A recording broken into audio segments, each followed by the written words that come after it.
માટે ઉમેદવાર પસંદગીનો મામલો ભાજપ કાર્યાલય ખાતે નિરીક્ષકોની નિમણૂક માટે બેઠક મળી। ઉમેદવાર પસંદગી માટે ભાજપ મોકલશે નિરીક્ષકો ફિલ્ડ પર જઈ ઉમેદવારોને સાંભળશે। જિલ્લા દીઠ 3 નિરીક્ષકો મૂકવામાં આવશે। નિરીક્ષકો સંભવિત ઉમેદવારોને સાંભળશે। નિરીક્ષકો સેન્સ લીધા બાદ ચૂંટણી સમિતિ સમક્ષ ઉમેદવારોની પેનલ મૂકશે। આખરે ચૂંટણી સમિતિ ઉમેદવાર પસંદગી પર મારશે આખરી મહોર।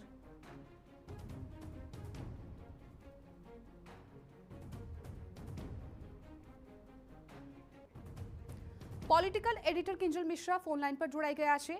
किंजल, स्थानिक स्वराजनी चूंटणी लईने खास तो उम्मीदवारनी पसंदगी माटे हवे निरीक्षकोनी निमणूक करी लेवामां आवी छे। निरीक्षकोनी निमणूक माटे बैठक योजाई हती। आ बैठक केटली महत्वपूर्ण, शुं चर्चा?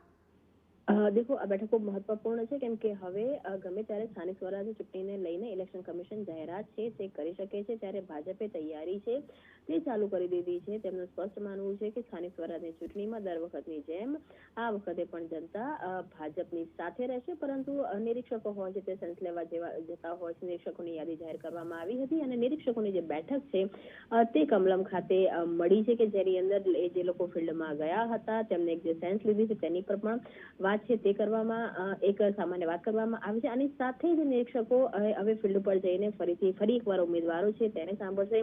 જિલ્લા દીઠ 3 જે નિરીક્ષકો છે તેને મૂકવામાં આવશે અને તેની સાથે જ જે સેન્સ આવશે તેને ચૂંટણી સમિતિ સમક્ષ એક જે પેનલ છે તે પેનલ માટે તૈયાર કરવામાં આવશે। અને સમગ્ર કેમ કે યુવા પેઢી તરફ અત્યારે ભાજપ વધારે વિચાર કરી રહી છે અને સ્થાનિક સ્વરાજ્ય ચૂંટણી અને કોર્પોરેશનની ચૂંટણી એ હંમેશા ભાજપ માટે મહત્વપૂર્ણ રહેતી હોય છે, કેમ કે આ ચૂંટણીમાં જેટલું ભાજપ મજબૂત બનતી હોય છે તેનાથી વિધાનસભા લોકસભામાં એક માહોલ બનતો હોય છે।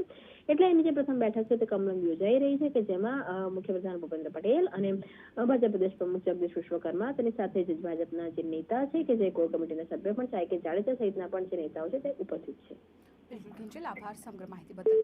તો ઉમેદવાર પસંદગી માટે ભાજપ હવે નિરીક્ષકોને મોકલશે। નિરીક્ષકો ફિલ્ડ પર જઈને ઉમેદવારોને સાંભળશે।